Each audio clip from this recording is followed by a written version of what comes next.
Sector के area में firing की शुरुआत हुई।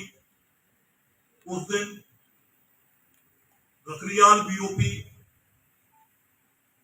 के ऊपर मैं भी वहीं तैनात था और मेरे साथ नेहा भंडारी, जिसका आपने पहले देखा है किस तरह सीमा भवानियों ने बहादुरी के साथ मुकाबला करा। वो पूरी शक्ति के साथ उन्होंने पाकिस्तान की फायरिंग का जवाब दिया। उसके उपरांत भारतीय सेना ने, वायुसेना ने जिस तरह से इनके आतंकवादियों के अड्डों को भावलपुर में तबाह करा, पूरे पाकिस्तान में 100 किलोमीटर अंदर तक जाकर के जब इनके सीने पर प्रहार करा और भारतीय स्त्रियों की अस्मिता का बदला लिया, तो पाकिस्तान ने 9 तारीख को उसके प्रतिशोध में, बदले में सीमा चौकियों पर फायरिंग करनी शुरू कर दी। और हमारे जो भी सीमा चौकी पर अधिकारी, जवान, एसओ साहिबान तैनात थे, उन्होंने पूरी क्षमता के साथ, पूरी बहादुरी के साथ, पूरी निष्ठा के साथ और सीमा सुरक्षा बल के गौरव को ऊपर रखने के लिए उसका मुंह तोड़ जवाब दिया।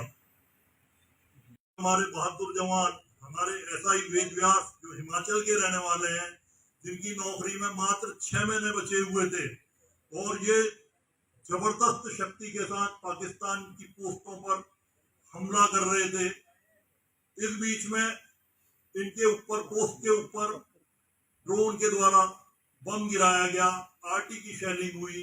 जैसा कि आपको पता है, इनके साथ 2 साथी वहां पर और थे, मोहम्मद इम्तियाज और दीपक। वो तो वीर गति को प्राप्त हुए और उन्होंने अपना सर्वोच्च बलिदान दिया। पर ये हमारे बहादुर जो एसआई थे, सब इंस्पेक्टर वेद व्यास साहब, जिनके सिर्फ 6 महीने बचे थे और ये भी बुरी तरह इंजर्ड हो गए। और सबसे खूबसूरती की बात यह है, जिससे सीमा सुरक्षा बल का मान बढ़ता है, गौरव बढ़ता है, और भारत को अपनी ऐसी संतानों पर हमेशा गर्व होता है कि इन्होंने इतना घायल होने के बाद भी दुश्मन के ऊपर ड्रोनों को गिराने के लिए अपने एलएमजी से जबरदस्त प्रहार करा और पोस्टों पर, पाकिस्तान पोस्टों पर लगातार अपनी तरफ से फायरिंग जारी रखी। और इनके मात्र अभी 6 महीने रिटायर होने में बचे हुए थे और ये लड़ते लड़ते ही बेहोश हो गए। इनको पता नहीं कि इनके साथ क्या हुआ। इनको जब हॉस्पिटल ले जाया गया, वहां इनकी टांग, पता पड़ा कि एम्पुटेशन की नौबत आ।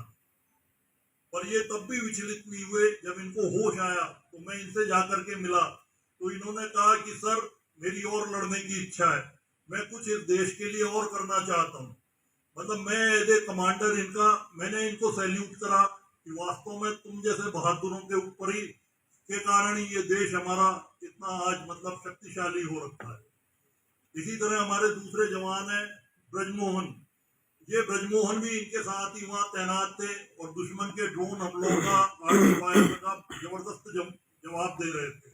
जब ड्रोन से इनके ऊपर अटैक हुआ तो इनके मुंह के आर पार गोली और स्प्लिंटर जो बम के हैं वो लगे, और ये जब तक अचेत होकर के नहीं गिर गए तब तक ये भी उसी बहादुरी के साथ पाकिस्तान के साथ लड़ने में मशगूल रहे। इन्होंने अपनी हिम्मत नहीं खोई, बल्कि जो हमारे मोहम्मद इम्तियाज, कांस्टेबल दीपक और एक आर्मी के जवान कांस्टेबल सुनील थे, उनको इवैक्यूएट कराने में इन्होंने मदद करी। और ये जब हॉस्पिटल में पहुंचे, अचेत हो गए, तो जब मैं इनसे अगले दिन जाकर के मिला, जब इनको होश आया, तो इनका भी यही जवाब था कि सर, मैं तो आखिरी समय तक लड़ रहा था और मैं कब जल्दी ठीक हो जाऊंगा, कब मैं वहां पर जाकर के जल्दी से मुकाबला दोबारा करूं। और इस रिटेलिएशन में हमारे कई वीर जवान जो थे वो जख्मी भी हुए। आज हम बातचीत करेंगे सब इन्हीं वीर जवानों से। एक टांग जो है वो भी एम्पुटेशन की नौबत आ गई और तमाम वो सिपाही जो कि इस पूरे ऑपरेशन के दौरान और किस तरह से